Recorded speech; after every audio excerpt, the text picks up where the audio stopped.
Now, with over 50,000 of these units moving every year, Acura certainly has a hot-selling vehicle on their lineup, and it's one of their most important SUVs in their entire lineup. Now, the MDX has actually been with us since 2001. That was the first model year, the first generation of the MDX, and it was actually the first three-row luxury crossover when it hit the market. Other crossovers were out there, but they didn't offer the third-row seat, and that's what made the MDX unique. It's what gave it a very unique selling point. Now, since then, the vehicle has actually gone through another generation, and what you're looking at is this 2014 model. This is the third generation of the new MDX. This is all new for 2014. And actually, Acura made sure that they took what was great from the second generation and made the third generation even better by addressing some of those issues. Now, you can see in terms of the styling, this thing doesn't look very different from the previous model. It's still very Acura MDX looking. You can tell the vehicle's stance has actually been enhanced because they lowered the car, they made it a little bit wider. In terms of overall length, it's roughly the same size, but I mean, the vehicle looks a lot bigger, and that's what they were trying to do with the styling. Now, a couple of signature elements they are showing on this car. You can see the car has the familiar family jewel eye LED headlights at the front, the very large power plenum grille, and then of course this particular one that I'm showing you has the accessory dealer installed LED fog lights. If you guys look at just a regular MDX, if you don't have the dealer installed, they won't have any fog lights. So it's weird to me. I'm not sure why Acura is taking the fog lights off of their upper level cars. The RLX doesn't have it either. You can see my particular tester here is the MDX Advanced model. You can still get this thing in four different trim levels per se. They're different packages. Then you get your choice between a front wheel drive model, which is new for 2014, or the company's super handling all-wheel drive. There's basically your choice between the MDX Base, MDX Technology, MDX Technology and Entertainment, and then there's the Advanced package, which is what my tester has. Now you can see at the back, the lowered, wider stance is definitely apparent, and I'm a little bit annoyed that there are no visible exhaust tips. That's what gave the previous MDX a very signature sporty look in the back. Now, of course, this still looks okay. It actually reminds me of an Audi Q7, not necessarily a bad SUV to copy, but I mean, the lack of the visible exhaust, they kind of look a little bit plain to me. I do see that they're trying to make it look like something there with the chrome surround around the taillight housing in the lower portion, but Acura says they're getting rid of the exhaust tips on their cars because they're trying to portray a little bit more of an environmentally friendly option on their vehicles. I don't really agree with that, but for a luxury crossover SUV, I guess buyers aren't going to really care. I mean, overall, this vehicle I still think looks great. It looks like a very premium looking SUV, and it's definitely been a sales leader for them. I mean, they moved 6,000, almost 6,000 of these last month alone, and it's a hot seller for the Acura brand for sure. Now, looking at the interior of the all-new MDX, you can see it's basically mimicking what you find in their flagship RLX. So if you guys are familiar with the RLX, the MDX will be pretty familiar to you. And because this is an SUV, the step-in height is very, very nice. So you kind of just don't even have to duck in. It's kind of just the perfect step-in height. You can see here, this is the company's new two-screen LCD for the center stack. Basically, you just keep this Acura key fob inside the vehicle as well. It has push to start.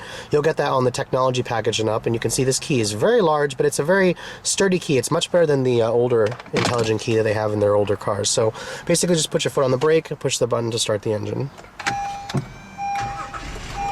And you actually have a power tilt telescoping steering wheel that's actually missing from a lot of Acura products. Only the MDX and RLX has it. Now, shutting the door, all four of the windows are automatic up-down, kind of expected for a luxury SUV, but it is very nice. It feels very premium in here, which is good. And then, of course, you have Acura's new 3.5-liter direct injection V6, which it has the trademark Honda Acura sound here, and it actually makes a very nice deep growl, so I'm really liking the V6. It's actually a little bit smaller than last year's 3.7-liter V6 with non-direct injection. It has a little bit less power. Now, of course, looking at the interior here, this is Acura's flagship SUV. The ZDX is no longer in production. So, I mean, you're going to expect a really nice interior, and the MDX certainly delivers. You have a soft touch graining material on the dashboard. This whole piece here is soft touch. There's some nice, actually, wood grain trim with some silver accenting it. I mean, it looks very expensive here.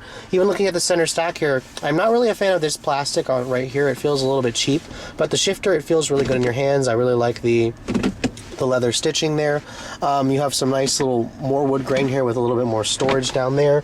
Looking at the door panels here, they are the same soft touch with a aluminum door handle here, and then it's leather stitch where your elbows are going to rest. Now the steering wheel, it feels really good in your hands. It's nice, very high quality leather stitching, nice bolstering extension. It gives you paddle shifters behind the wheel. And then of course, you have a plethora of frickin' steering wheel controls. You have your Bluetooth controls, volume controls. This is for the heated steering wheel. That's a dealer accessory, by the way.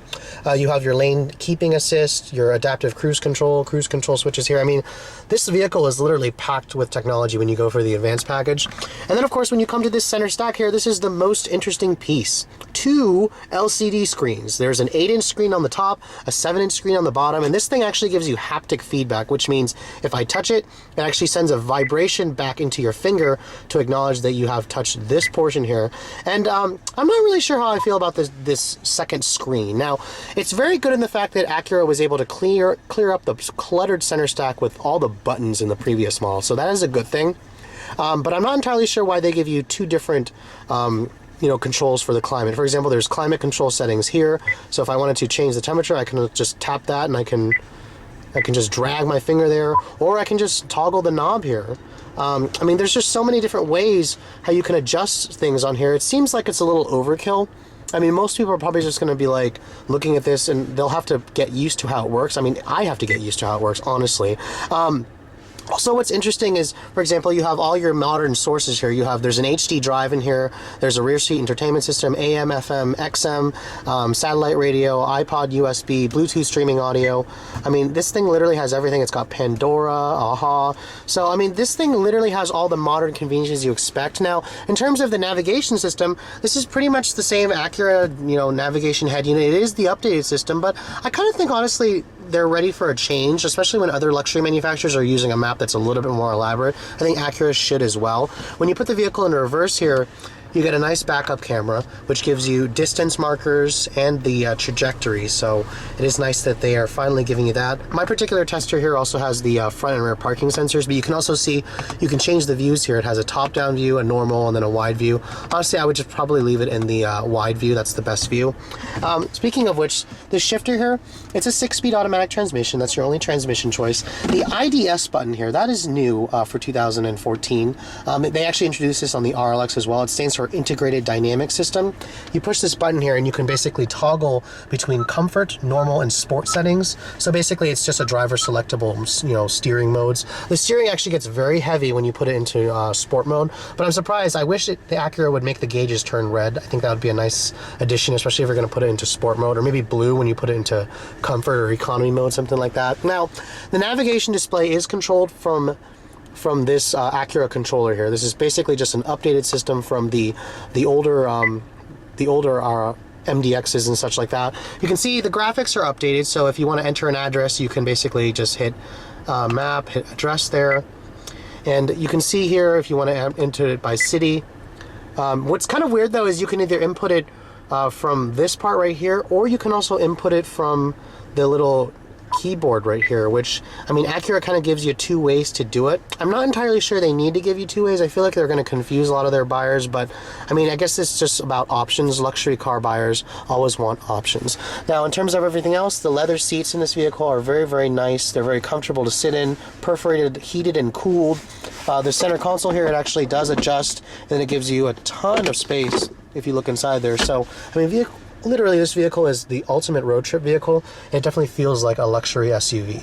Now, looking at the back seat of the MDX, this is probably where you're going to actually get the most legroom and the most comfort. Acura basically bills the second row as the most comfortable area in the vehicle. You can see here stepping in, it's a very nice place to spend time. I mean, you have a ton of legroom back here, and then of course rear seat passengers are going to get their own AC vents here with your climate control settings. So this vehicle does have tri-zone automatic climate control, and of course part of the advanced package, it gives you this gigantic ultra-wide 16.2 inch monitor, and you can basically play things split. So if you wanted to, for example, watch like a TV show and then play a video game, Acura certainly gives you that option.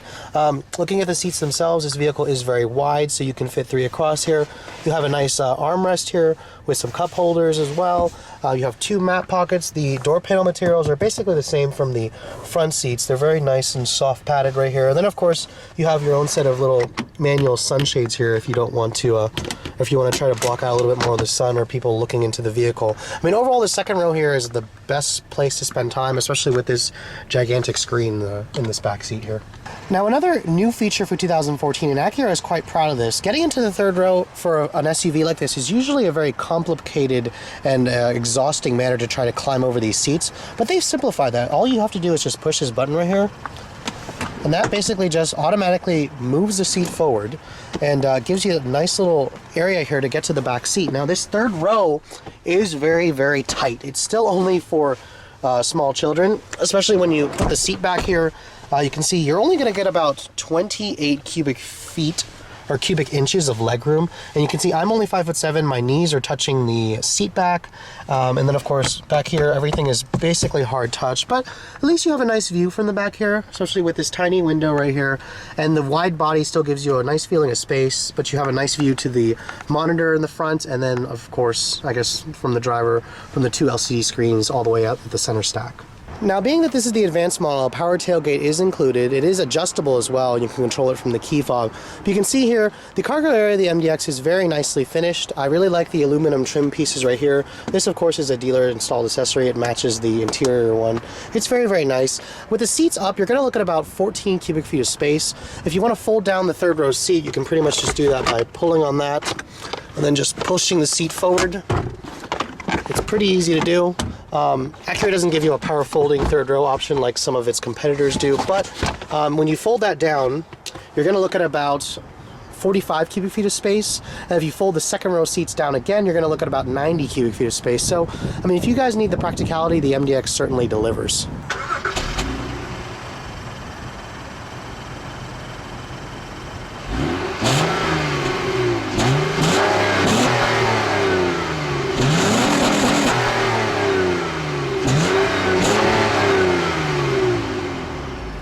If you're wondering what's going on under the hood of the new MDX, you're actually looking at a smaller 3.5-liter direct injection V6. This is replacing last year's 3.7-liter non-direct injection V6. The numbers are 290 horsepower and 267 pound-feet of torque, 10 less than the old 3.7. The fuel economy is up significantly versus the previous model. You're going to look at 1827 on premium gas with all-wheel drive, 2028 if you're going to go for the new front-wheel drive model. So those are excellent numbers. The previous MDX only got 1621.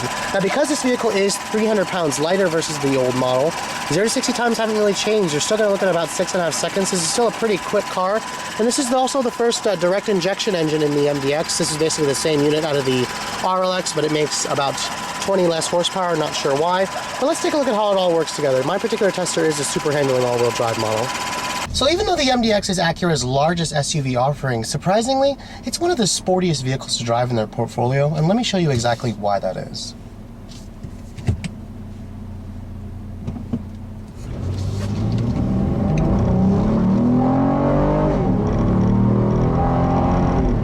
Now, one of the key ideas that Acura had when they redesigned this car for the third generation is they wanted to make the MDX lighter. And this new one is a lot lighter. It's about 300 pounds lighter. The structure utilizes more aluminum, more magnesium, more high tension or high strength steel. So it's a lot lighter versus the old one, and it definitely feels it. Even though the engine makes a little bit less power versus last year's model, it's from a smaller engine and it gets much better gas mileage, and this thing is still plenty quick. 0 to 60 times pretty much didn't change. They're still around 6.5 seconds.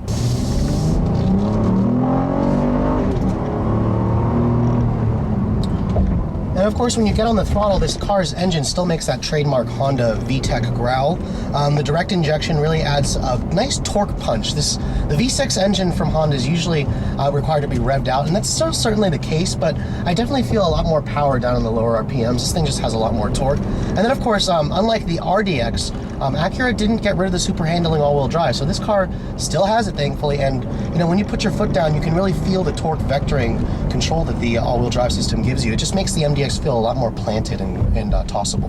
Now, refinement was never really a problem for the old MDX, and I have to say the new one, is even better. Acura somehow managed to make this car feel even more quiet inside, feel even more secure, feel even more like a luxury car. I mean, their tagline for this thing was made for mankind, and it certainly feels like that when you're driving it. The MDX is just a really nice driving vehicle. The seats are very comfortable, the steering is very responsive, gives you a lot of feedback, and the car just feels very, very nice. It feels like an expensive luxury car, even though this is an SUV. It just feels like something that's that you would expect from your German competition, and Acura has done a really nice job here. Even around the crappy streets here in DC, the ride quality is very good, despite the 19-inch alloy wheels that my tester has, which honestly I'm still complaining they could be a little bit bigger. I kind of wish that this advanced model that I'm driving had 20-inch alloy wheels. 19s are the largest you can get from the factory. Now, going around, a back road like this is where the MDX feels a lot smaller than it is. I mean, going around these corners here, the steering feels great, visibility is good. There's a lot of driver assistance technology that the advanced model that I have here will basically give you.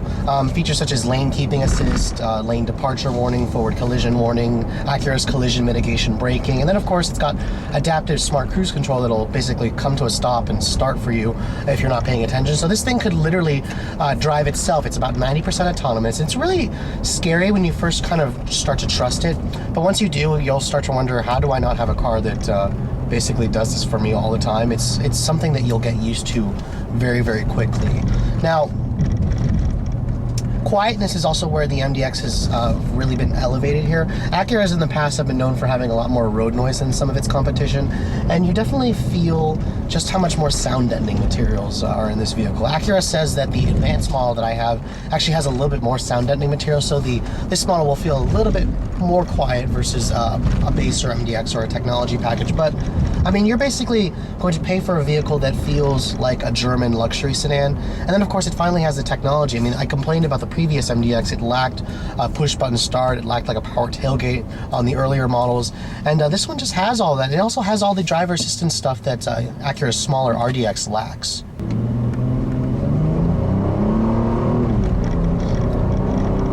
And then of course the 6-speed automatic transmission that's paired with the 3.5-liter direct injection V6. It's a really great partner. It's very smooth, quick shifting. It doesn't want to stay in its top 6 gear for fuel economy like some 6-speed automatics that I've driven. It's a really great transmission, and honestly, it'll probably be short-lived, because Acura just introduced a 9-speed automatic on the new TLX, and I wouldn't be surprised to see it trickle down to the MDX and RLX later. Now, in terms of how the lane departure warning works, you basically need to be driving above 30 miles an hour, and the car's camera behind the rearview mirror will scan the road ahead of you, and if it senses that you're going to move from your lane without signaling, it'll actually beep at you. It'll say lane departure, and it'll beep, and it'll continue to beep until your butt moves over. The lane keeping assist, that's something that works a little bit more differently versus the lane departure warning. This will actually nudge the car over gentle curves. It'll steer you around the curve, and you also have to have the adaptive cruise control setting on. That's where the car will drive on its own. Of course, if the computer senses that it can't get you around the corner, it will warn you to intervene.